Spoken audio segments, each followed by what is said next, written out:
Welcome back to Watching the Throne on the Late Night Chat Network, episode 40.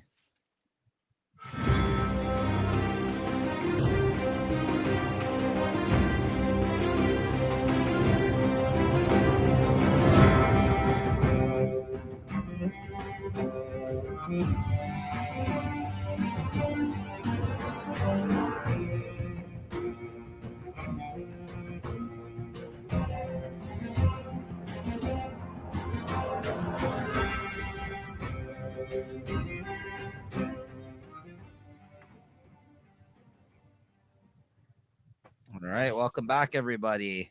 Jay, what's going on? How you doing? What's going on, man? And What's going on again? We'd like to welcome back our guest here, who was last on for episode 8 of this season, Mountain and the Viper. Kyle, returning guest. What's going on, man? Hey guys, how's it going? Thanks for having me back. Fresh coffee. Thanks for joining us. And if you guys want to kind of get a history of kind of Kyle's, being a big super fan of this show and his history with the show and all that, make sure to go check him out if you missed him on his first appearance here on episode 8 of this season, which was a fun episode. Really enjoyed doing that with you, man. And thank you for returning for this one. And hopefully we'll see you on again in the future. But yeah, if you guys want to kind of get that whole story about Kyle's history with the show, definitely go back and check out episode 8. There were some fun stories there that we talked about, from the past of reliving kind of your history with watching these shows for the first time. And this was another great episode. I thought this is we're going to be talking about the season finale of season 4 this week, which is called The Children. And although episode 8 was the episode you had requested to come on and join us with, Kyle, we usually kind of get our guests to come on and do a couple at a time. And episode 9 being a standalone episode, we figured we get you on for this one for the resolution of a lot of things that we just seen the events of in episode 8. What'd you think of this one, Kyle? Episode 10, The Children, the season finale of season 4. It was a good one. I mean, every season finale is always an interesting one to watch, especially as they tie up the storylines to move forward into the next season. But this one definitely, a lot of good direction for different characters to be going in. Looking forward to where they wind up in the future seasons. Oh yeah, I mean it's got a nice few twists to it in this one. I mean it just then we gotta wait 2 years for the second season. That'll take forever, man. It's killing me, bro. I don't know if I can handle it. But yeah, no. House of the Dragon you're referring to, is that? No. I'm referring to this show. It's my first time watching though. That's just a crack at you guys say for having to wait 2 years. That's all I'm saying, man. You don't understand. It was a fucking grueling experience, all right? Man. The actors would lie to you for a whole fucking year or two. Oh no, I died. It was like when Avengers Endgame, or Infinity War, and they're like, "Hey, your character." Like, what do you mean? I died. I'm no longer on the show. And you're like, you fucking better come back. It's like Julie the other day, just talking about on Julie on that episode of Late Night Chat there, JT, where she was talking about all the movies she's never actually fucking seen as she's putting them in her watch list on Letterboxd. Or one of her co-hosts, Julie JT, on the show, Kyle on the show, mentioned that she has an amazing list of films that she's never fucking seen, like super fucking popular films like that. I feel like everyone's seen at this point in their lives. Big ones. And she was going through this list and her jaws were on the floor of like movies that she's never actually saw before. But the thing I said to her was, I'm so jealous that you're going to get to experience these films for the first time, though, like because knowing how many great ones that she had to actually look forward to watching. And that's kind of how I feel about Jay experiencing the show with us and having to get to do this show with Jay. It's been really fun kind of seeing it through Jay's eyes of not knowing. Somehow these things have not been spoiled for you either. I'm very surprised at a lot of these things having not been spoiled for you, Jay. So yeah, it's always fun to get your reaction first and foremost. What did you think about the end of this episode for that? Bro, this was crazy. I mean, this was the way it ended here. It was a little nuts. But and if I, like I said, if I was you guys, another big death. Yeah, and then if I was you guys too, a couple of deaths in this one. So I mean, there's a few big deaths in this one. So the thing is that if I had to wait that long to see what the fuck was gonna happen after what happens right at the end here, bro, I would have shit my like when it ended. Okay, it showed me that I had this much left, right? But it was just the outro for the season, right? And they actually had it on the credits that they showed this much left of it, and I was going, "That's a lot of that was a lot of credits." I thought it was almost over, but I was dying, bro. I was like, at the end of this, what's gonna happen next season? We're only halfway through the series. I was talking to somebody while I was watching it, just like texting him at the same time, and I'm like, "Oh, I'm just finishing season 4 right now." I said, "Oh," he goes, "Oh, well, you're halfway done it now," and I said, "Fuck," but like it left me with such a cliffhanger yet again. Yeah, but to Kyle's point, you can literally just go and watch it now. Like when you have a moment, like you can just be like, press play on the I'm next trying to one. act exciting. Yeah. Come on, I'm trying to act excited. Sorry. If I were Yeah. you, I would definitely do that just to get over that hurt, because Yeah, the Nico, season we're gonna only finale, record. Yeah, we're going to have to record in 2 years from now. Sorry, Neeks. We got to be around, okay? All See right, you in let's 2 years after yeah, this. let's take a break in real time to experience what we felt the first time I watched it. Yeah, exactly. Jesus Christ, can you Because you're imagine? mad. Yeah. I'd be done with it. I want to do that with my kid, man. I want my kid to get into the Marvel movies and then let her watch Infinity War and then be like, okay, in a year we can watch Endgame. Okay, I had to suffer through this, and you were no different. I like that. That's pretty good. That'd be pretty fun. I mean, like to actually be able to experience that would be interesting for sure. But I mean, honestly though, knowing that it is readily available to me, like as we mentioned, like those leaked episodes, I don't think I could do that. I'd be like, no, we're gonna have to watch that right now, right? So, but there is something lost. Like I've noticed there is certain streaming services now that are actually slow rolling their episodes out for certain series because of the fact that they found people lose interest very quickly if you drop the whole season right away. They watch it in 2 days, they binge watch it, and then they never talk about the fucking show ever again, right? Like it's like, yeah, they just move on to the next thing, like Jay does, because he has 300 things to watch constantly, right? No, but it's true. It doesn't leave a lasting impression on you as a result, really, because you're like, all right, what's next, right? And you kind of move on. Where if you have to stay with a show for 2-3 months, it's gonna be more effective. A little more invested. Yeah, absolutely. You guys ever watch the show Cobra Kai? No, the Karate Kid show. I've heard really great things, but I've yet to watch. That's one, man. That's another one. I watched a season came out during the pandemic, and I was just on the couch at like 4 in the morning, and I was like, "What the hell is this?" And fucking, I blinked, and like 4 or 5 hours went by. I watched the whole season. I was like, "This is awesome." But then I didn't watch it, like you said, for at least like another year until they advertised the new season coming out. And that's the thing about that the shows like that is they're popular in the moment. I mean, if anybody remembers peak pandemic times, that fucking Tiger Guy show was a big fucking Tiger King. Tiger King, and who the fuck cares about that show now? I mean, yeah.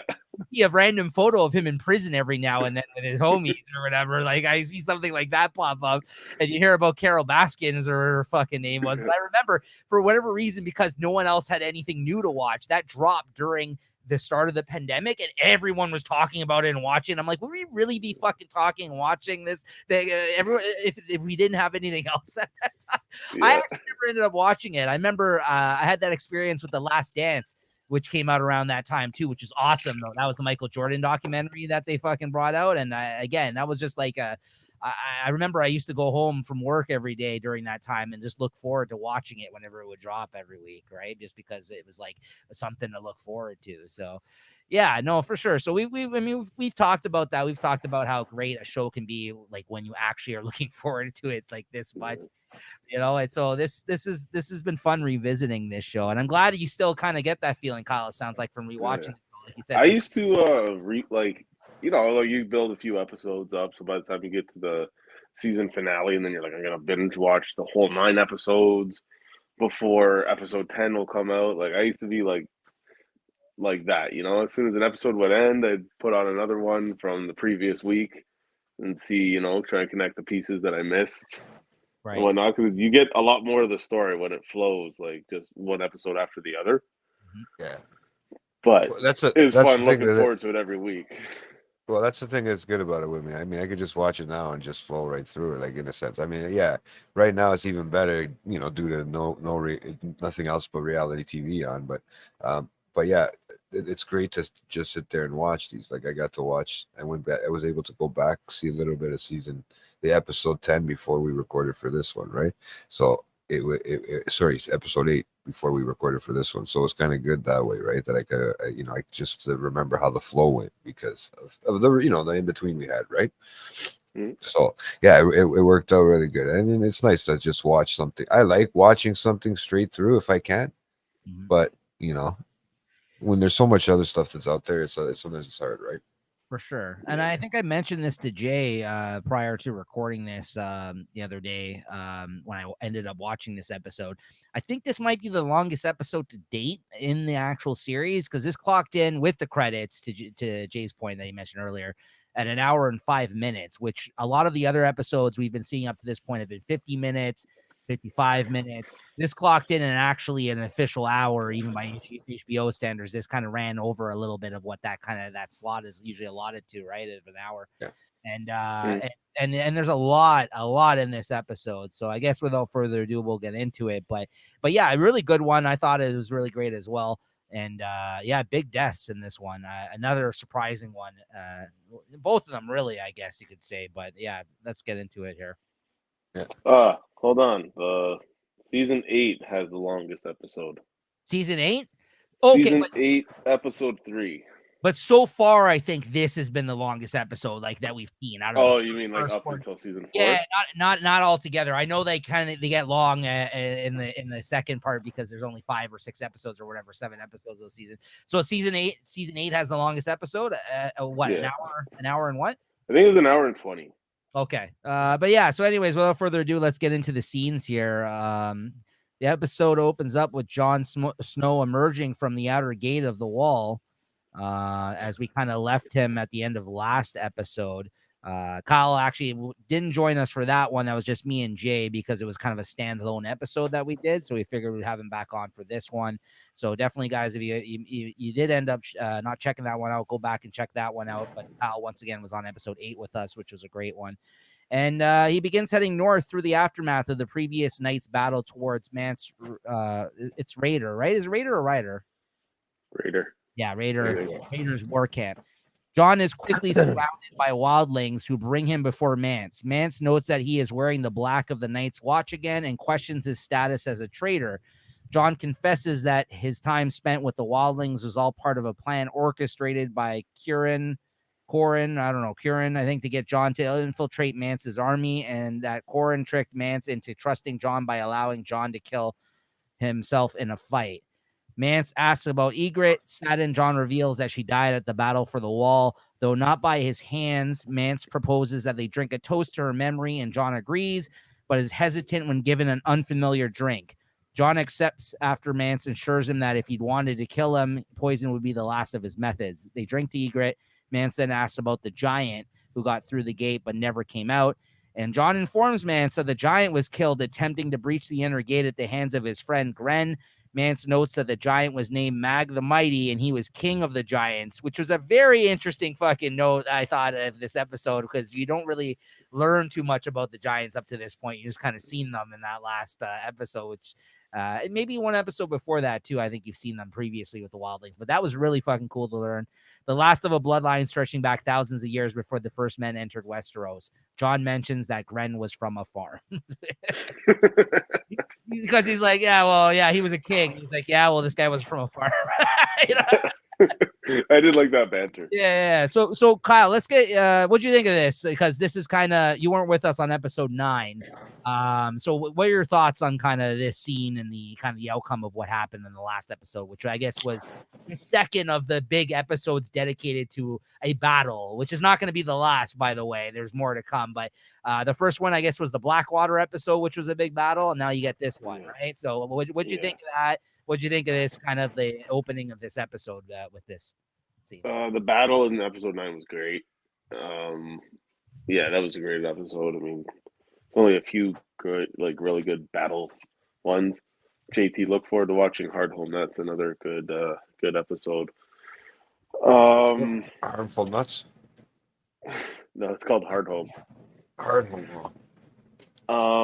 Yeah, good opening. I mean, John's clearly the right guy to go and treat with Mance, right? I mean, nobody else probably would live. Did love the banter back and forth between them. He's like, yeah, Gren was a farmer. That was pretty awesome. It was cool to see the Wildling army in full effect. Yeah. I mean, it's a shame they couldn't have had a more peaceful resolution for future battles to come. Right. Because those numbers were, like I feel like in the early seasons they talk about these huge armies, like it's nothing. Like the Lannisters have 100,000 people just chilling over here, and right. Then when you get down to the later seasons, it's like 10,000 men's a big thing. Right. Like even Daenerys, right? When she got Yes. those Unsullied, she got what 8,000. She always lies that it's like 10,000. Right. But yeah, no, solid entrance into the episode. Meanwhile, the Night's Watch is fucking struggling. They're like at record low numbers, and like that's the reason that John has to go out and meet him and try to pull maneuver here, right, and take him out. Which is pretty interesting. Bullshit the whole way. I think they had 102 members before the fight. Holy! So you can only imagine how many they have after the fight. And yeah, I think it's mentioned at some point, which I'm gonna get into. I think it is. I think he has like 50 or something now, or something crazy like that, right? Yeah, it's nuts. But my favorite part about this scene was the fact that they talked about the Giants a little bit more, which I thought was interesting because we're whenever you get introduced to new elements and new kind of like creatures or things of like myth and stuff like that, like this in the show, and they actually give some context to it, I thought was really interesting, right? I know Jay was a big fan of the Giant when he showed up in the last episode in that fight, right? Oh, it was kind of cool, yeah, how they did it all, right? Like they just considering the graphics at the time, but yeah, it was just really cool. Yeah, exactly. John then proposes his terms to Mance that he turns his army around and returns home. Mance immediately counters the Night's Watch.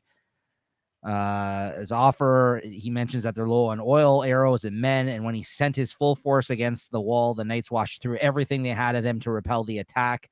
Mance guesses there are no more than 50 men left guarding Castle Black, but John lies and insists that there are still over 1,000 men defending the garrison.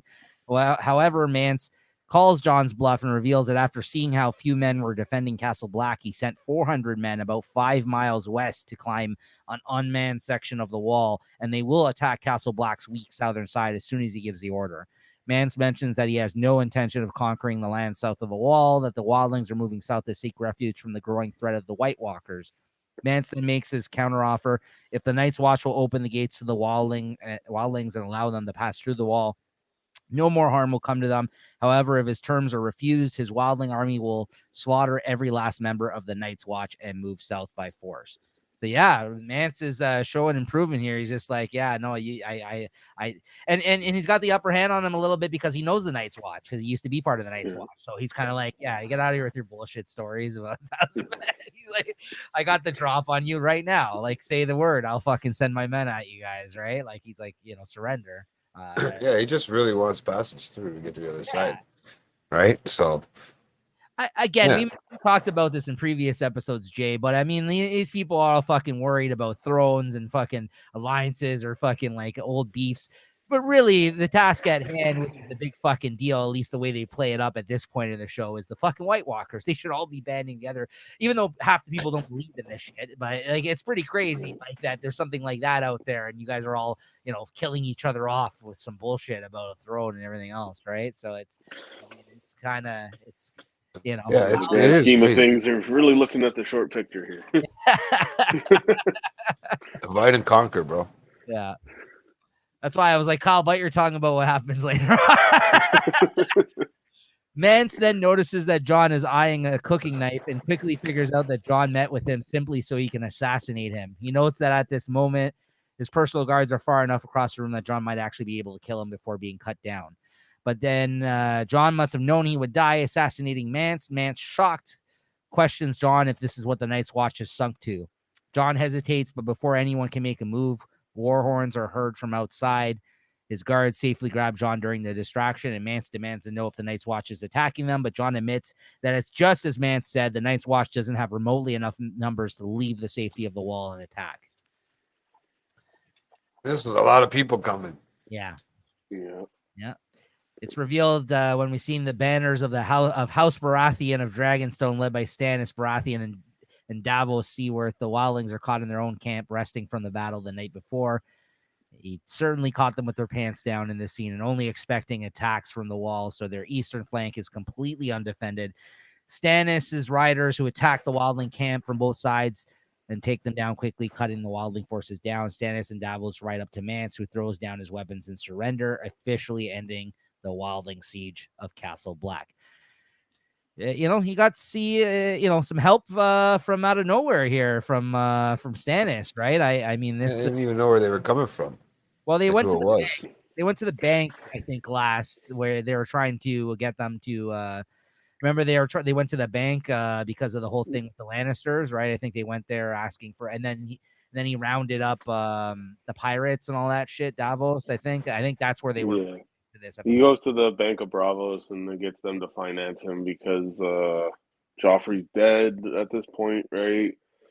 He says Tywin is old, so who you gonna back. Yeah. yeah, and he's like, who are you gonna bet on next? And then they give him a boatload of cash, and then he goes and fights the pirates, and it helps fund his rebellion, essentially, like of him being which is funny because, like, honestly, he is supposed to be king. Like, this is actually one of the people that is going around saying I should be king, that actually should be king right now. Like, this is the one character that is claiming the throne that it should have actually went to, which I find entertaining because, like, he's still a dick about it, but, like, as he should be. But, like, there's still a lot of people that don't trust the fact that it should actually go to him, even though there's all that fuckery going on with the Lannister bloodline, right? Like, it's interesting to me, because he should have the throne right now. It's but he has to fucking fight for it, which sucks.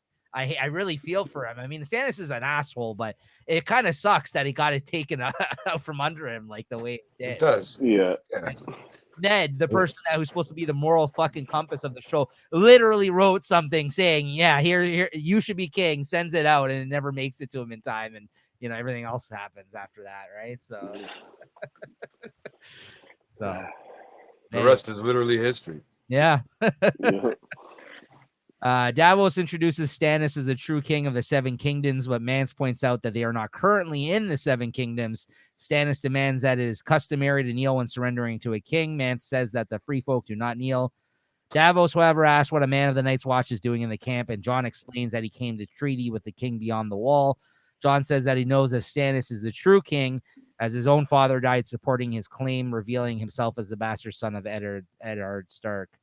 Ned Stark. Stannis proclaims that he was an honorable man and asks Jon what Ned would have done with Mance. Jon responds that Mance would have killed him or tortured him when he was his captive, but instead he spared his life. Jon tells Stannis that his father would have taken Mance prisoner and listened to what he had to say. Before they leave the wildling camp, Jon also urges Stannis to burn the dead before nightfall, obviously, because the whole White Walker fucking resurrecting the dead type shit going on. What do you think of this scene? It was a good little action scene. At first, when they came riding in, now, and cutting people's head off and arms off, trying to cut people down to size, and taking out the horses. But when they had that talk with them, and they, he was trying to get through to him, let him know that whose son he is and what's he doing there and stuff like that. So it was it was really good. I enjoyed it. It was great. It was well done. Right. You're getting to hear more and more about what's going to happen. You feel like you're starting to hear what's going to happen next, right? Like, there's going to be another. I can't wait to see what's happening in season 5 now. After seeing this, just because I'd like to see where it's going to take us now. Yeah, and which route it's going down. It should be crazy, right? My favorite part about this was the fact that Ned Stark still. There's people that remember him being honorable man, and it's still. Yeah. He could still throw that name out there. And from some people, they respect the fact that he was, his bastard son. And no matter, 4 seasons later after his death, or 3 seasons later after his death, at least there's still some people that have not forgotten, his character, like in terms of like, that guy was a respectable dude. Okay. I will listen to you. Like, he kind of saved Mance in this moment. And he's right. He had the opportunity to torture him. He didn't. So he kind of, he pays his due in terms of like, I'm going to show you mercy as well in this scene, right? Kyle, any about this? Solid entrance for Stannis. Yeah. That was quite enjoyable to see him just ride through. And yeah, I think at one point Tormund says, "You cut through us like piss through snow." You love Tormund. I know you love that character. As do I. He is a great character. Yeah, he has some. Yeah. There's in the later seasons when he gets a sense of humor and he's not so fucking uptight all the time. The character totally changes at a certain point. Spoilers for Jay. Yeah, he's a great. I think he's gonna turn. He's gonna be around for a while, I guess. Jay, I think that guy's gonna turn into your most favorite character. To be honest with you, the comments that this guy fucking spouts off, he's fucking hilarious, man. Yeah, it's pretty great. I without getting into it. He lasts for a bit. I mean, he's still alive at the end of the season, so you know that he survives at least into the 5th season, right? So anyways. We'll have to see, yeah. In Grand Maester... I'm not saying who I like anymore, because when I say something like that, they disappear, man. Fuck that shit. Don't like anybody, right? No. In Grandmaster Pycelle's laboratory in King's Landing, Cersei, Pycelle, and Qyburn there stand over Sir Gregor Clegane, the mountain who lies immobilized on a flat wooden table and is revealed to be suffering from a massive wound centered around his right side. Pycelle informed Cersei that Oberyn Martell had coated his spear with manticore venom, as Kyle previously mentioned. That was not discussed in episode 8, but absolutely, it's mentioned here. It's revealed that's I guess what fucked him up so much. Which ended up poisoning him. The effects are horrific, with Gregor's wounds putrefying and creating a terrible stench. Pycelle says that he is beyond any hope of recovery, but Qyburn insists to Cersei that he can save him using more unorthodox methods. Pycelle states that he is not even a maester, and that such arrogance is what led to Qyburn's expulsion from the Citadel in the first place for experiments that were deemed both dangerous and unnatural. Cersei, determined to save him from death, dismisses Pycelle and orders Qyburn to do whatever is necessary, infuriating Pycelle, who angrily shuffles out of the laboratory. She asks if his treatment will work, and Qyburn claims that if his past work is any indicator, he stands a chance at saving him. He states that the process will change him, in quotations, although Cersei seems only concerned with whether it'll weaken him, to which he replies, "Oh no." Yeah, that's kind of a trip. Yeah, wait till the next one. Cersei leaves and Qyburn begins siphoning out his tainted blood. So modern medicine, of course, being what it was, they did a lot of fucked up shit back then. I mean, even though this is a fictional show, there was some pretty fucked up shit that they did in terms of healing people or whatever, what have you, back in the day. So this was this kind of rang true, I feel like, in terms of maybe not what happens eventually, but it's like some like science fiction type shit going on here. But it's pretty crazy, honestly, like what goes down here. It's pretty awesome. You'd have to test the boundaries, right, and the limits, I guess, at that time, especially when it came to helping and healing people. Otherwise you have no way of learning, right, if you don't try something different. So he, I thought he had a good idea, and even though the other Meister was saying nah, he was running his mouth, "Oh, you can't help." You never know if you don't try something new, something different, right?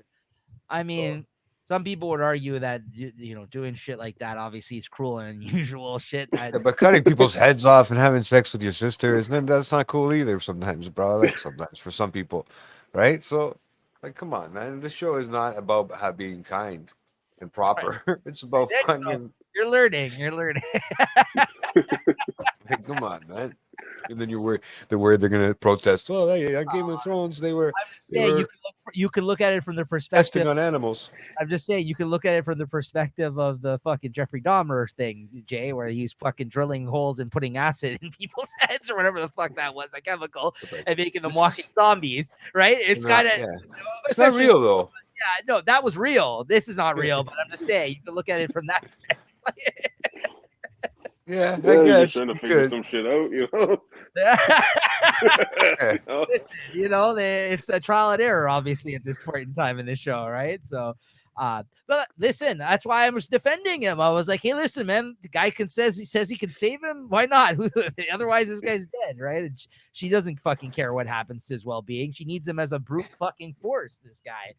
With the doctors there, it just Yeah. reminded me of like the old doctor being cranky because the new doctor wants to try something different, the young doctor, right? So it's like, okay. Yeah, that's what it was. It was kind of something like in that sense. Right. He's jealous because he's going to replace him. If he fixes him. Well, he's an idiot, Paisel, anyways. But anyway. You guys probably don't watch like the extra credits and shit from the seasons, do you? No. There's extra credits? Like a blue. So it's in season 2. It's revealed in a deleted scene that Paisel is like that's all a show. Like the bitter old man thing. Well, and they allude to it. Oh yeah. They allude to it some after other season. He's banging the whore in that one scene, and then walking fine, and then he fucking gets his robe, and he's like, he's like, that's right. He has a scene with Tywin that they deleted, and Tywin's fishing, and Paisel comes down, and he's doing the bumbling bullshit, right? And Tywin's like, knock your shit off, and then he just like goes from like the hunched over old man. He's like, sorry, my lord, I've been putting on this show for so long, I even fool myself. And I was like, what? Like, you're actually like not. So that's probably why they took it out, though, because it kind of is more interesting seeing him character than anything, right? And it's funny when I saw who the actor actually was that played him, like on IMDb, I was like, oh shit, I've seen this guy in so many other things. This actor who plays him, right? And they make him look totally different, the actor, I think, to play this role, this character, right? He's actually not as old, like you said. He is playing it up as an actor as well, like how feeble. Stupid that he is, right? Yeah, but you're right. The only time they alluded to that in that season was when he banged one of the whores. One of the whores. Yeah. Because he's kind of got a spring in his step, right? He's all like, it seems like, and then all of a sudden he gets into the cloak and he's like, he's hobbling around like an old ass man. All of a sudden, a feeble old man, right? Isn't there an episode 2 where Tyrion busts in on him and he's got a hooker too, and he pays her? Yeah. Well, no, I think it's Cersei. There's one where he's like gazing at somebody and they fucking interrupt him. Like, I think he's about to go off with a whore or something like that. Oh, no, I think it's Joffrey's wedding. He's like talking to a young girl. He's like, come to my laboratory and I'll hook you up or whatnot. That's it. That's the one. Yeah. It was during the Marjorie wedding thing. Yeah, that's right. Yeah. And then Cersei interrupts him, and he's like, that's when she's like, I want you to make sure they throw out all the food or whatever from the wedding, right? And he's like, he's all upset because she's like fucking cock blocking him, right? He's like, come to my lab. Come to my laboratory. Oh, man. Nice. Yeah, that's interesting though. A lot of creepy old man in this fucking show. That's another thing, eh? We haven't seen the deleted scenes though. No, that's interesting. I guess do you own all these on Blu-ray or DVD? No, I just came across it on YouTube one day and I was like, what? This is that's good to know, I never saw this coming. That's interesting. So speaking, I don't want to get that too much into it, because what happens is once I start looking stuff, like already on my Google feed, it's starting to show me stuff from back then, like and I gotta steer away from spoilers. Yeah, it is so hilarious. Speaking of Cersei, she approaches Tywin and insists that she will not submit to a forced marriage to Sir Loras Tyrell. He dismisses what she has to say, stating that the matter is closed, but she persists and says that it is not just because she does not love Loras. He wants to ship her off to Highgarden and remove her from the court entirely, keeping her away from her last remaining son. With Cersei out of the picture, both Marjorie and Tywin will attempt to get their claws into Tommen, each trying to manipulate him into their allegiance. Tywin refuses to budge, so Cersei plays her trump card. She threatens to destroy House Lannister by telling everyone the truth. Tywin seems confused, and at first Cersei says that he is only pleading ignorance to the truth, that even the brilliant Tywin Lannister never noticed what was going on between his own children, when all it would have taken was one attentive moment in the past 20 years. Tywin is still apparently confused, so with a merciless grin, Cersei reveals that all of the rumors about her and Jaime and their children are true. She will tell everyone and destroy Tywin's family legacy, even though it will also mean her death and Tommen's death. Tywin, while in denial, accuses Cersei of simply lying to anger him. Cersei says she doubts he truly thinks that and leaves him standing in the chamber alone. How about this reveal? That was a good one on Cersei's part. I didn't think she was gonna actually say it. Not too often people stump Tywin, you know? Yeah, no, he's a master strategist. And not only that, she hit him where it hurts. The only thing he cares about, which is his legacy. That's the thing that Tywin cares about the most, is his family legacy, as he's mentioned in a lot of other episodes, right? And that's why like he's ashamed of Tyrion and like a bunch of other shit that's going on in his family. And he kind of does want to like ship them all off, right? Like because all his children, it seems like they're a pain in his ass, right? So he's just like, yeah. Get the fuck out of here, right? So well, did he didn't know up until that point anything about that. He obviously, he couldn't have been that. Oh, come on. He had his head in the sand, man. Yeah, but he just was pretending like he didn't hear it. Yeah, he's pretending he's in denial. That's what I said. Like he mentioned the rumors previously already on the show. He had mentioned them. He said, I think it was when Marjorie's mother or grandmother mentioned it to him, and then he was just like, yeah. She's like, well, you think you don't hear these rumors as well or whatever, right? And he's aware of them, but he ignores it. Exactly. He just the only one who really knows can't walk. Yeah. But he can go into other bodies, though. It's all bad. You know what? I'd give up walking any day if I could do that. Cersei finds Jaime in the White Sword Tower, and he expresses disgust at her blatant attempts to have Tyrion killed.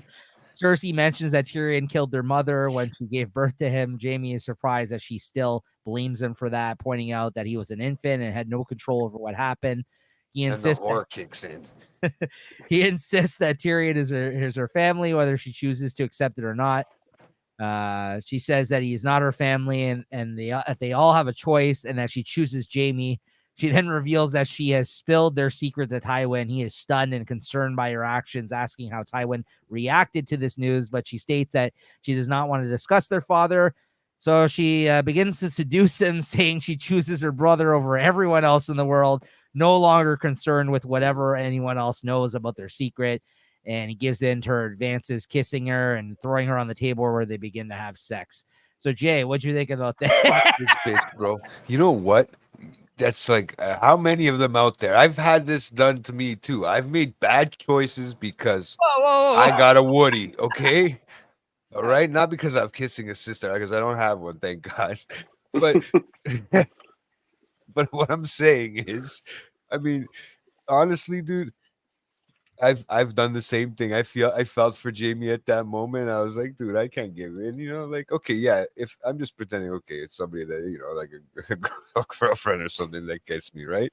But dude, this poor guy is letting his sister do that to it. This is really, it's hard to like fathom. I don't know. Maybe because I don't have a sister, I've never had that fucking thought in my head or anything in life in general. I don't know. Not everybody has that, obviously. I know you guys probably have sisters and shit, and I'm not talking for everybody, but this is still the most troubling character in the show. I love Jaime's character arc out of almost everybody on the show. I really like this character, but whenever he fucking bangs Cersei, it kind of is like, the last time he raped her, and now like in this scene, he kind of, he throws himself at, she throws herself at him. Because she gets all worked up over revealing this fact to their father, which is definitely what got her going, right? But it kind of, again, if you thought this was wrong, House of the Dragon is honestly like 10 times worse what goes on in that incest in that show. It's pretty fucking crazy. And there's also like an age thing going on with that incest too. Like it's kind of very creepy. It's played That's up very creepy though. Much creepier in that one, to be quite honest. But they're all, but yeah, I don't know if as creepy as Craster or whatever.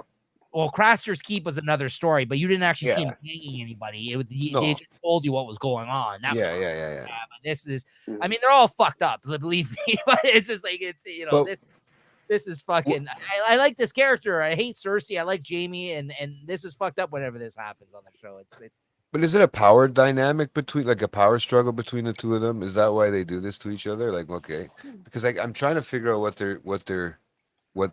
Because I really don't think they give two fucks about each other as much as they really, lead on to it yet. I mean, that's what I'm getting from just the way their characters are going back and forth, and then, but I feel like it's more of a power struggle within like a family round and the I family just thing. think they're so fucked up that this is Well, becoming. I mean, that's obvious, right? Yeah, I think that they all have fucking issues. These people, and But I'm just trying to see who's trying to use it to more to their advantage. I feel obviously like Cersei is, right? But I don't know. Is Jamie doing the same thing as well? Like, or they're not using it. They're using it for their own benefit somehow. They're Lannisters. You got to think of it like that too. The way I'm looking at it. here's the thing: Jamie has actually showed that he, at times, at this point in time, that he's a good person, or he can be. He's capable of being a good person, even though he's not really that great of a person. She has not. She's just fucking terrible, right? Yeah, So she was a cunt from fucking episode 1 all the way up to episode 8. So let's put it that way, right? Like if you look at it that way, like Jamie has shown that he can have feelings for somebody else. He has with Brienne, right? Even though he hasn't really been very outspoken. She cared about Joffrey. No, but like, yeah, it's a mother's love, though. Yeah. I mean, this doesn't count. I mean, she's there fucking her son. I mean, now we got something new to talk about. But. Yeah. But yeah, any way you slice it, it's just fucked up, Jay. I mean, we're not gonna make any points here. I think further on this one. No. I'm just wondering if it was a power struggle. That's all. Like I'm trying to figure it out because one's is seducing one way, one's got to take it from her. You know what I mean? Like, right? It's kind of weird. Right. That could be from years of inbreeding, right, guys? Moving on. Moving on. In Marine, Queen Daenerys Targaryen sits in her throne room where she is receiving the day's supplicants. An old man approaches the throne and explains that he was not one of the manual laborer slaves, but a well-educated teacher and servant who was employed as a teacher for his children. He tells Daenerys that Master Migdal's 7-year-old daughter admires Daenerys, having learned of the Targaryen dynasty through his teachings. As a servant of Master Migdal, he was well treated and even well respected in the household, but Daenerys forcibly freed all the slaves in the city. She did not understand the full scale complications of suddenly having to care for so many people. And when she took the city, and the children begged for him to stay, and basically now he's become homeless and he's lost his like where he could stay and actually be protected. And he mentions the fact that there's places now in the city where all the slaves are, where it's dangerous for a man that's old as himself. There's a lot of complications arising as a result of something she thinks that she did that was actually supposed to be a really good thing for the slaves, but things just don't. They're not, you know what I mean? Like things just don't happen like in a, you know what I mean? Like it's like the overnight. Yeah, you can't just expect fucking everything to be worked out somehow on their own, right? Like, so it's you know, it's interesting how this man comes to her and says, like, you've basically ruined my fucking life by freeing me as a slave, right? It's an interesting perspective, definitely, right? And it makes her think in the moment about that whole thing, right? So, well, man, yeah, I think it makes all of us think. I mean, in a sense, right? We think she's doing, the best for them, and he said it's not a place for older people; it's for the younger generation. Like, he's straight up telling her, like he it's run. Those places where he could be housed and stuff is like run by the younger people, and it's hard for him. And I kind of felt for her. I can understand it that way, right? So. Yeah. I wonder if like the older slaves feel. You guys ever watch the movie Shawshank Redemption? Oh, of course. Of course. So you know how Red says you get institutionalized after you've been there for too long? Yeah. I feel like that's what this guy is saying, is that, the institution, at least he was respected, he was loved, and, he had a purpose, where now in the free world, he's just going to get killed or probably die of starvation and have no purpose in life. Yeah, they didn't take care of freedom sounds good, but yeah. I mean, he's just basically saying he wanted nothing else in his life at this point in time. Like he's grown accustomed to being where he was, and even though he's technically a slave and he has to stay there, he actually liked the family. They showed him respect. He has a roof over his head. He has he's well taken care of, right? Where now he's essentially homeless, like he points out. Yeah, Like he's a refugee, right? So like it's I wonder if he was one of those like slaves that look down on like the other slaves, like I'm up here, you're down here, kind of like in Django, like Sam Jackson, like the House Edwards as they refer to them in that movie. Yeah, exactly. Yeah. In the Django Unchained, absolutely, because there is a hierarchy of servants in terms of slavery at that time too, and that is a real thing. That's why they actually cast him in that role. That was a thing that existed, right? To your point, absolutely, right? Like that's not. Yeah, no, that's true. He's right, but maybe the Shawshank thing. He's gonna go home and hang himself from the wood right after he carves his name. Well, the guy was lost in the world after that fact. That's why. Yeah, he doesn't know anything else, right? He's grown accustomed to basically the way he lives, right? Yeah. So that was a good relation to that movie, bro. It was because it made me understand. I get it now. Like I understood what he was saying. It was sad, but if you can relate it to that scene, he's got nothing. Good way to steer us away from the black slavery conversation. Therefore, he's come to Daenerys to beg her permission to sell himself back to him. She is shocked that he would want to be owned as a slave again, as a man might a goat or a chair. He implores her that the young may rejoice in her new world, but for those too old to change, there is only fear and squalor. Nor, he says, is he alone. There are many people waiting outside, lining up to make similar requests. Daenerys is upset by this revelation and says she does not liberate the slaves of Meereen only to preside over the very injustice she sought to destroy, but surprisingly relents and admits that freedom means making one's own choices. Therefore, she will allow him to enter into a labor contract, but lasting no more than 1 year. Sir Barristan warns Daenerys that the masters will surely take advantage of this, quickly making contracts with all of the former slaves until they are all slaves again in all but name. It's a tricky situation, man. This shit. It's interesting because I'm glad that they showed that she went through some struggle. She wasn't just the fucking messiah that she thinks she is, and she's just gonna go around liberating everybody without any repercussions, right? I mean, it's true. It's your fucked up times that we're seeing in this show, and it's not so easy, right? You can't just fucking come in there now. You're free now. And the guy's like, I don't know what the fuck. Well, she rented him out on a fucking year contract. She's good. She just rented him. You can borrow him for a year. Right. He's gonna come back though. Right. It's fucked up to think of it like that, though. Because you think about it like there's no slavery today, but there's money, right? And that's basically what she was bringing in is like you can sell your services and be free and get a fee and live your life, and it's like And I know that but only for a year.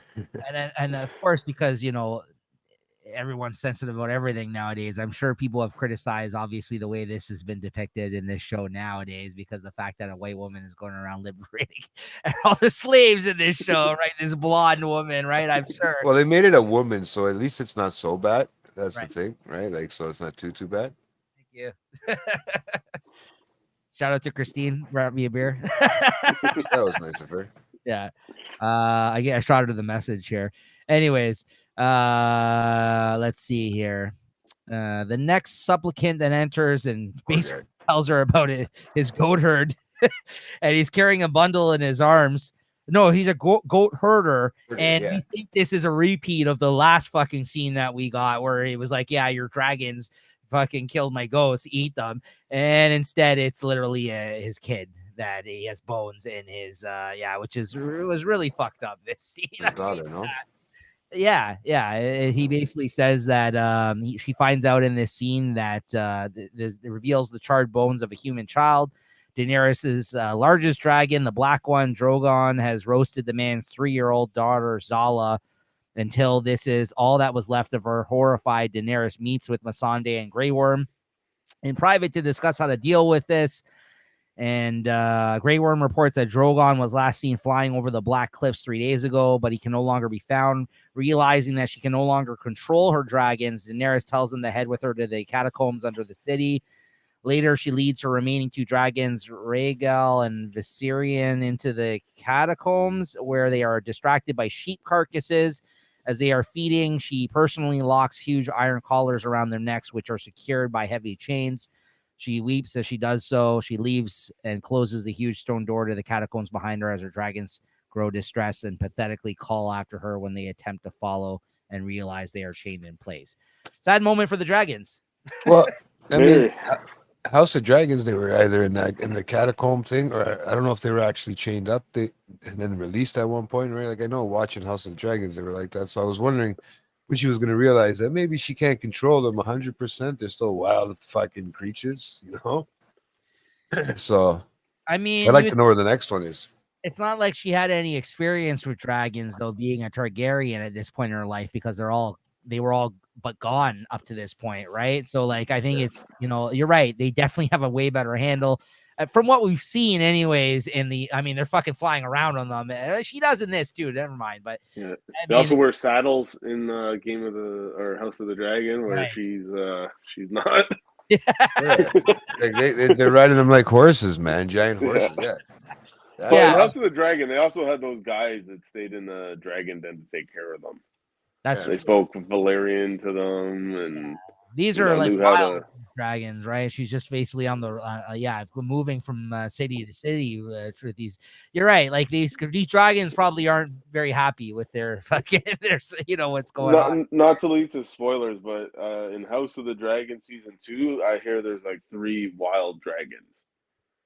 So that should be pretty cool to see what a dragon does when it's not been tamed. Or Now we're talking. yeah, But Drogon there, he's definitely, I guess, the most disobedient out of the bunch at this point in time, because he's, I guess, the one killing goats and fucking children now. So yeah, this is not he was also the one that snapped at her when right. she was feeding them.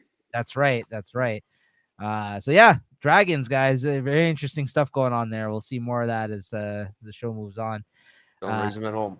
Yeah. Back at Castle Black, a funeral is held for the slain members of the Night's Watch, who have been arranged in a huge funeral pyre in the castle courtyard. Maester Aemon delivers a eulogy and closes his speech with the customary line, "And now their watch has ended." Samwell and Davos look on, along with Queen Selyse and Princess Shireen.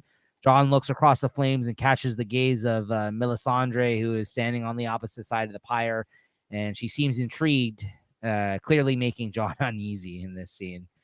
And you got a boner. Sorry.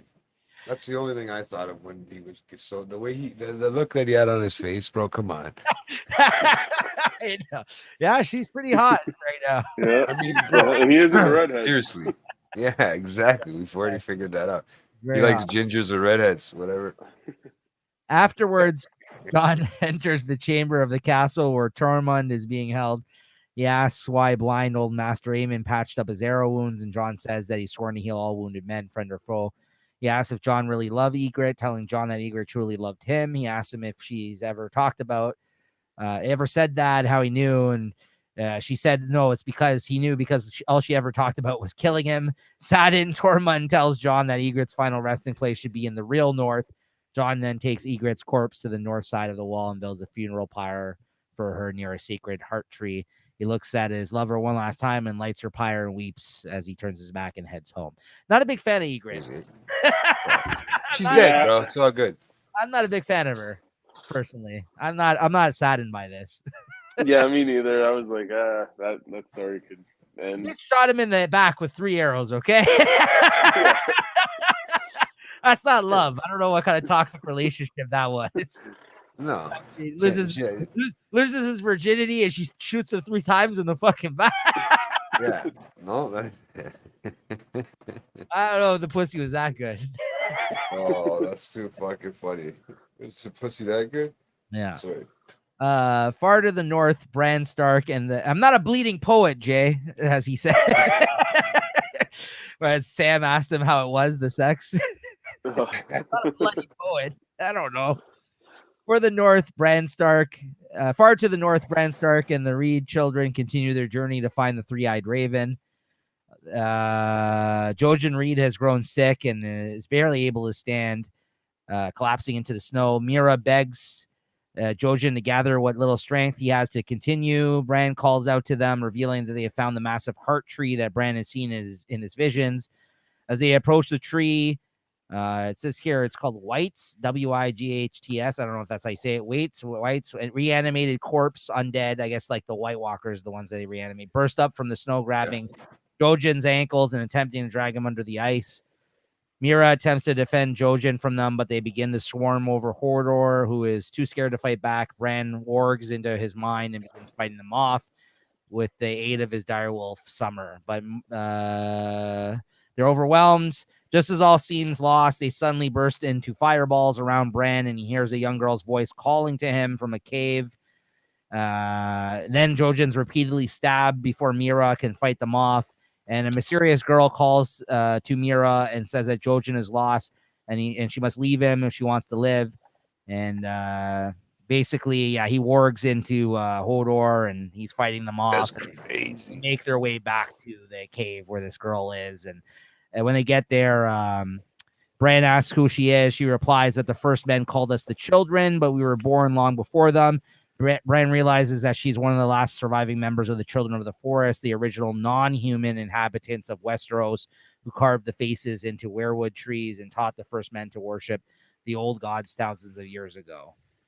Yeah, I don't know. They look like humans to me, but they have like this weird thing on. Like she has this weird, like if you see it here, this little Yeah, like that's like her jacket, right? Of like the wild, I guess. I'm gonna be honest with you. His storyline is my least favorite out of everything in Game of Thrones, just because it's the most heavily fantasy based type of story, and there's some weird shit that I feel like isn't ever playing going on with him. I don't know about you guys, but for me, I don't know. Kyle, what do you think about that? Yeah, same. I mean, Bran had some cool scenes in some seasons, but I could have done without that whole plot. Just it seemed like you gotta have the weirdness. I like the mystery and the magic of it because up until pretty much now, like they all deny all that shit. You know, the Long Night, the White Walkers, giants, all that. Everyone denies that shit. So it is nice to see it, but. Yeah, I don't know. Just Bran never did it for me, you know. No, same. And I not to say that it's the fantasy aspect about it that I hate, because there's all kinds of shit that we just talked about that are fantasy based, which are great. I think it's more like his storyline is the only thing where they don't ever fully explain what's going on throughout the whole time, and then I feel like it's diminishing returns when you find out some of the shit later on, and then it's just like it's the least grounded, I think, in reality. Some of the stuff that goes on with his character, like it's too fantastical for me as shit. Like, you know what I mean? I don't know. It's you know, everything serves its purpose to your point, Jay. And you know, like I said, I didn't love the Wildling storyline in season 2 when he was with the Wildlings, but it was very important for that character that he learned about the way they lived and everything else. Like, like at this point in time, it's paid off quite a bit, right? So, like, I don't know. I think everything serves its purpose. It's just one of my least favorite storylines. And the kid's crippled the whole time, so it's like there's only so much he can do, and you know, I don't know. It's I'm not gonna hate on crippled people. I'm just saying.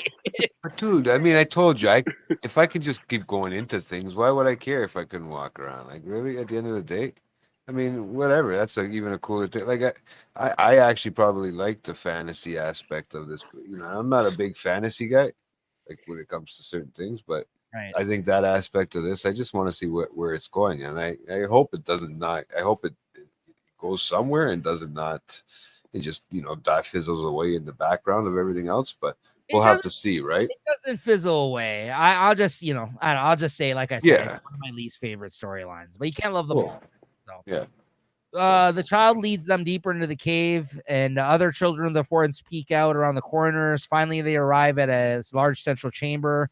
Littered with bones. In the middle of the cave is an old man seated in the middle of roots which have grown around, and even though much of his body, through much of his body, Hodor places Bran on the ground, and Bran crawls towards the old man, asking if he's the three-eyed raven who appeared in his visions. The old man admits that he is. This is fucking weird, this shit. I will say that. But that's what I mean. Like, I'm going, what the fuck is it? Where's it going with this? Like, it's cool.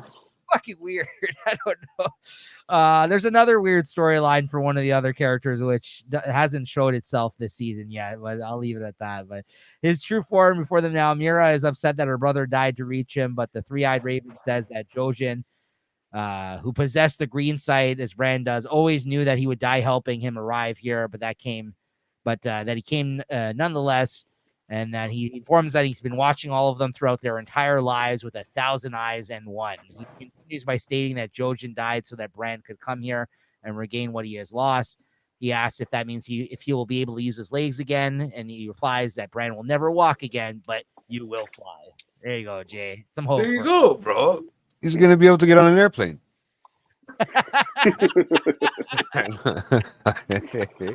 Just keep it real, bro. There you go. That's great. In the Vale, Brienne of Tarth and Podrick Payne are heading towards the Bloody Gate when they happen upon Arya Stark practicing her water dancing, while the Hound is off relieving himself, both returning from the area after receiving words of Lisa Aaron's death.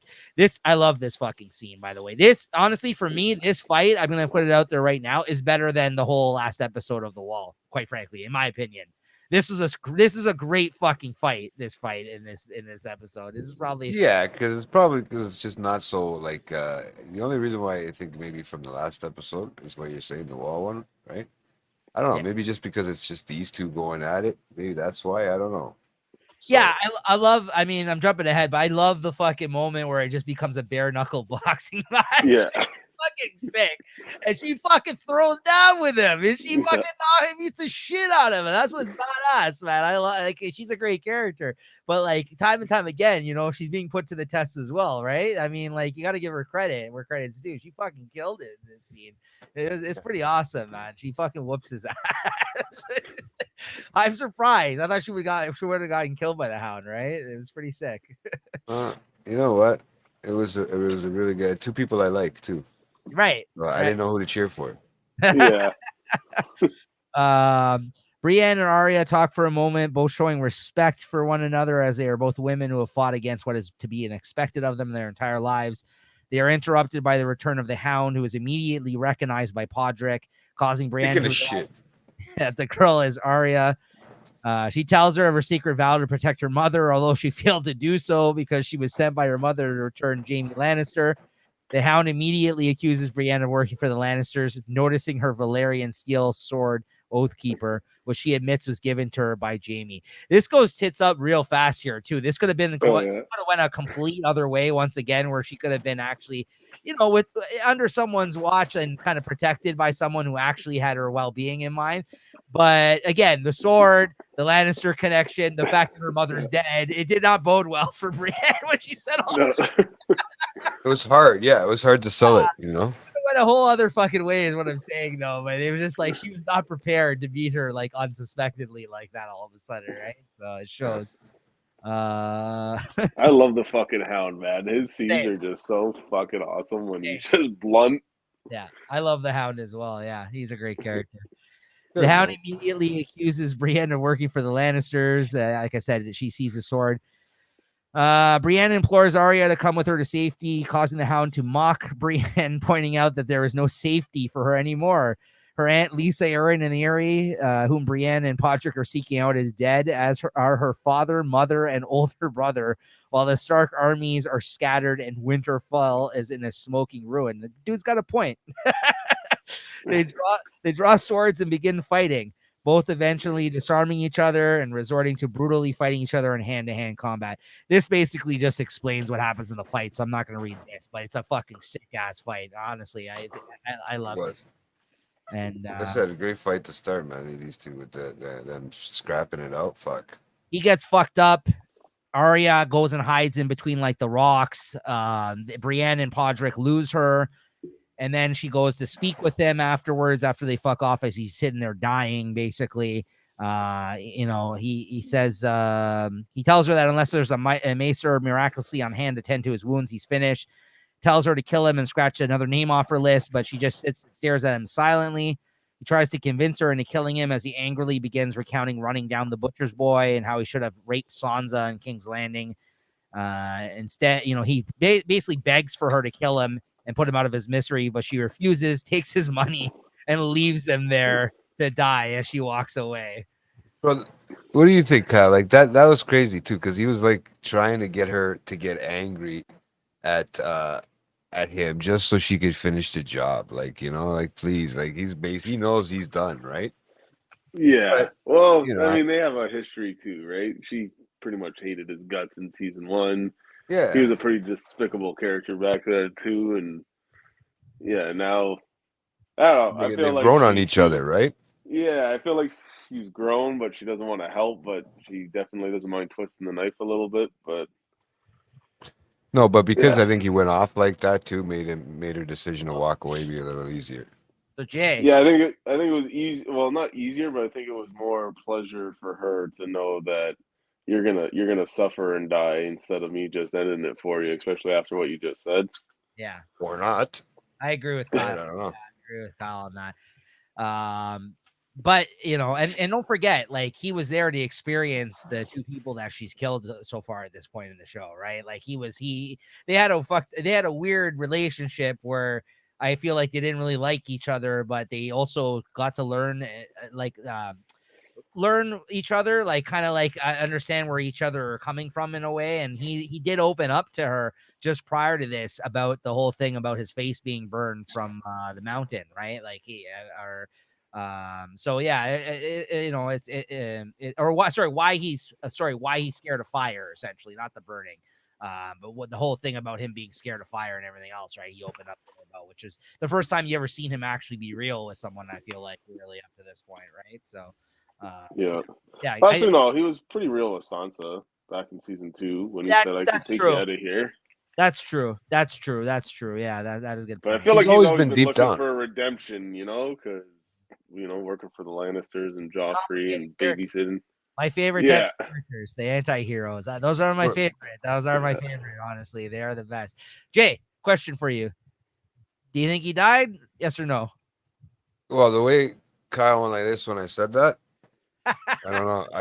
I'm wondering now, right? That's why I held back. But then you did that. You did that whole thing that you hate. Hey, question.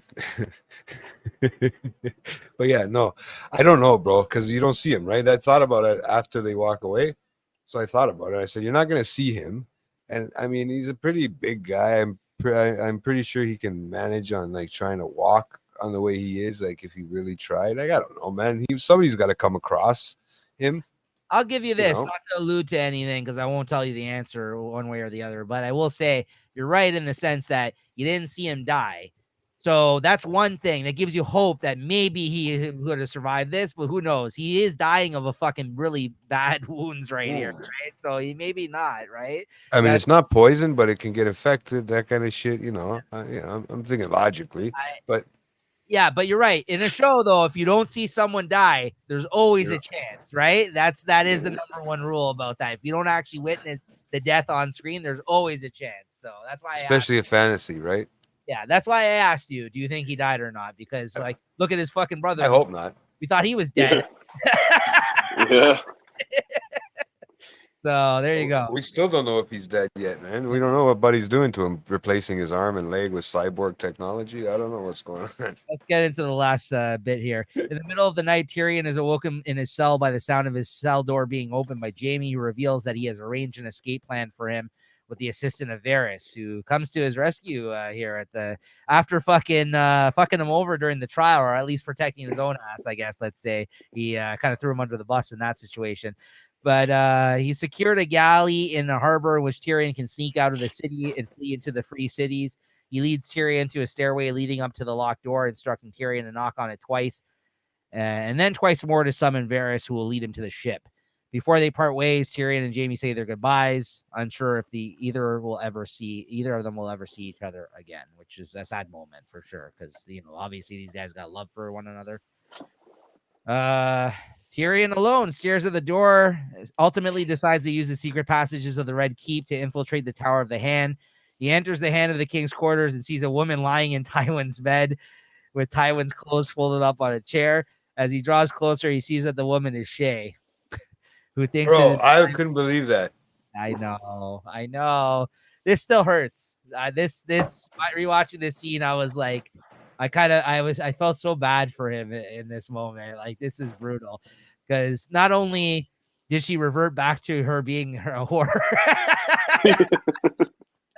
it proved his father what he said about her being a whore right. And not only that, his father is the one who's fucking her, which is the worst. That's the worst. And she calls him when she approaches her in this scene and she doesn't know that it's him, she thinks it's Tywin. She calls him her lion, like she fucking used to call him, right? So it is just all types of fucked up, man. It is a brutal fucking scene, man. But yeah, he basically catches her in this act, and she thinks he's Tywin, and he jumps on her and he chokes the shit out of her with her own fucking necklace that he gave her, the necklace that he put on her. I feel so bad, yeah. Like him, not her. Yeah, because she goes to grab Bad a for knife. him. I think she goes to grab a knife Yeah. or something to defend herself, and he just fucking jumps on her and wrestles her down and fucking grabs, like you said, he fucking grabs the necklace and dangles her, and it basically chokes her until she's dead. Like, he's still choking the shit out of her and she's lifeless. Like, you know what I mean? Like, he's like so fucked up in that moment. Like, he doesn't even like it. And you know, I mean, the double fucking murder by Tyrion unsuspectedly at the end of this episode, right? Which pretty crazy, right? I think he, in cold blood, he fucking killed these people, right? So Your but- hatred. Was this his first kill up until now? I know he went to war with he got Breach, knocked wasn't it? out during the Blackwater, so possibly, yeah. I don't think he killed anybody during that battle. I think he was fighting. Yeah. I don't know if he killed anybody successfully. They all think he killed Joffrey, but no, yeah. So No. What a trifling bitch, though. bro. If I ever found something like that out, man, I'd be fucking like him too. I'd be like raged like him too. Here's a question for you guys. Did she ever actually love him? Well, apparently not now. Yeah, I don't think so. Could have been a ploy the whole time. Could have, or she did, Just- and she fucking basically was so hurt by his actions of making her leave the city that she basically was like, fuck you at this point, right? I guess. Yeah, Yeah. I mean she might not have she might not have understood why he was doing it in this sense too, right? So why he wanted her to leave the city and keep her safe and shit like that. But apparently he didn't have to, because apparently his dad bangs whores too all the time. So All right. So Tyrion takes the crossbow, seeing it on the wall with a bunch of other weapons after killing her, goes down the hall and opens the door and catches Tywin with his pants down on the toilet. Catches him at, the worst fucking time. You don't want to ever be caught in the toilet like this. And, basically raises the crossbow to Tywin. And, Tywin starts to kind of, start praising him, saying, I always liked your resilience, all this shit that's happened to you. You always come out on top, all this kind of stuff. Trying to, for the first time ever, is trying to be nice to him because he knows that, jig is up. He's caught him at a very fucking horrible moment with no weapon sitting on the fucking toilet, right? Starts kissing his ass all of a sudden, right? And, he basically asks him to lower his weapon and, basically lets him know, let's go speak in my chambers, like, we don't have to do this. But when he attempts to stand, Tyrion steadies the crossbow, stopping him dead in his tracks. Says, all my life, you've wanted me dead.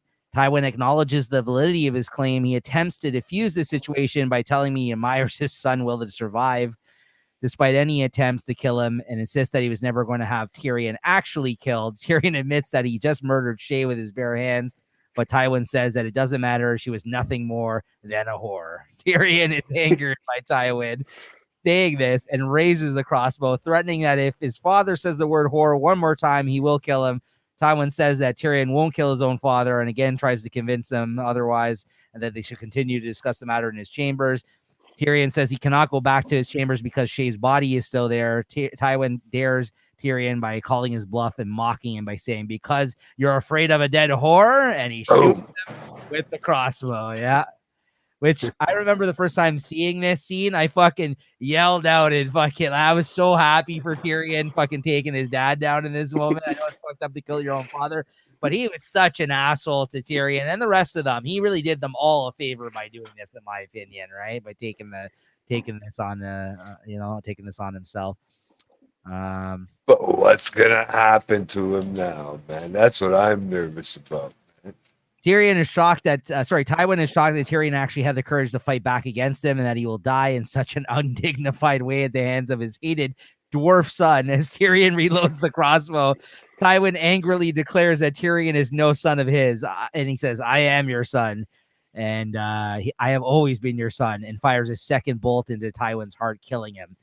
Tyrion discards the crossbow as he leaves to find Varys, who immediately realizes that Tyrion has done something terrible, exclaiming, "What have you done?" Nonetheless, he leads Tyrion out of the castle to the docks, where Tyrion is stowed very conveniently because of his size away in a crate aboard the ship.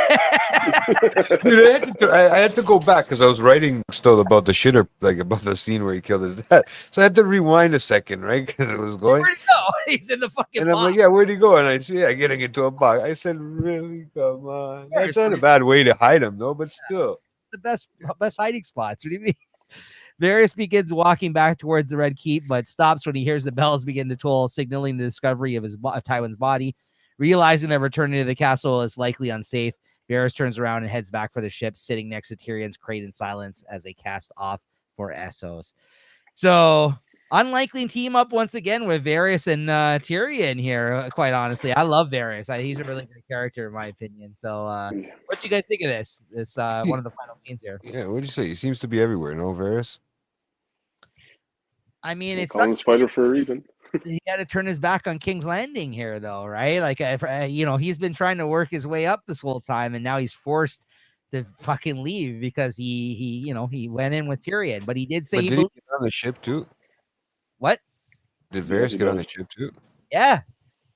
But how do they know that he's taking Tyrion with him? Like, he's just in a box. They don't all know. Do they all know on that ship? I didn't see that part. Like, I just seen him putting him in a box and they take the box, right? I didn't know if they actually know. He arranged for it. I mean, I'm sure someone on the ship might know, but yeah, you're right. They didn't discuss it. Varys just has his ways of doing things. He's in one of the crates and he's actually went and sat on the ship. Yeah, because he looked back and then as soon as the bell was tolling, he's like, if I go back there, they're going to know I was involved somehow. And he thought his jig was up. So he's like, all right, I got to get the fuck out of here. And he previously said he believes in Tyrion. He actually said that to him. He thinks he can actually make change in King's Landing. But now it looks fucked because he killed Tywin, right? So it's like, them flying the coop, you're right, makes them look guilty. So I guess we'll see what happens. Yeah, I guess so. If they can't find him anymore, I wonder if his brother's gonna turn on. There's a lot of questions I had after this seeing him leave. Very much so, right? Like, I don't know. Kyle, what do you think of the death of Tywin in this first time? I loved it for Tyrion, hated it for Tywin because he was another one of my favorite characters. Yeah, great character. But yeah, it was satisfying to let Tyrion finally get his moment, because especially his dad, he abused him a lot. But then with the whole fucking Shay thing, I mean, that was just icing on the cake for his demise, like he fucked with him too much, just a little too much. Absolutely. And his dad was dropping the cherry on top, right when he got shot. I mean, if anything, the justice that was denied to Oberyn, you got in this episode with Tyrion, right? Yeah. You know what I mean? Like, so at least if you look at it that way, somebody got justice out of all these deaths that happened this season, right? So, I mean, there's something. And yeah. Crazy one so far this episode. Absolutely. Final scene here. Arya rides a horse to salt pans on the coast of the Vale where she sees a wharf with ships docked. She approaches the captain and asks if she can pay for travel to the north, but he says that they won't go there because these days the north is full of war, cold, and pirates. Instead, the ship is going home to the free city of Braavos. Arya remembers the special coin that the faceless man known as, I don't know his name, Jaqen H'ghar gave her. Yeah, Jaqen H'ghar. Yeah, and instructed her to present to any man from Braavos if she needed aid. Jay, you remember this guy, the guy who killed 3 men for her or whatever? Remember that guy? Yeah, and she had the coin from him, right?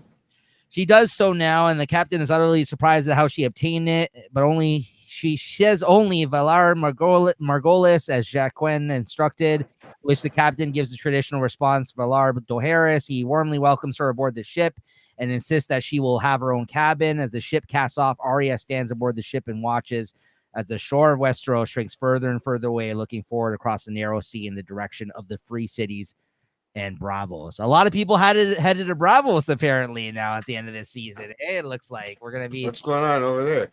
I guess we'll find out next season. And definitely a lot of action in Braavos, though, right? So, but yeah, that was cool that the way she pulled that off. The wording of that.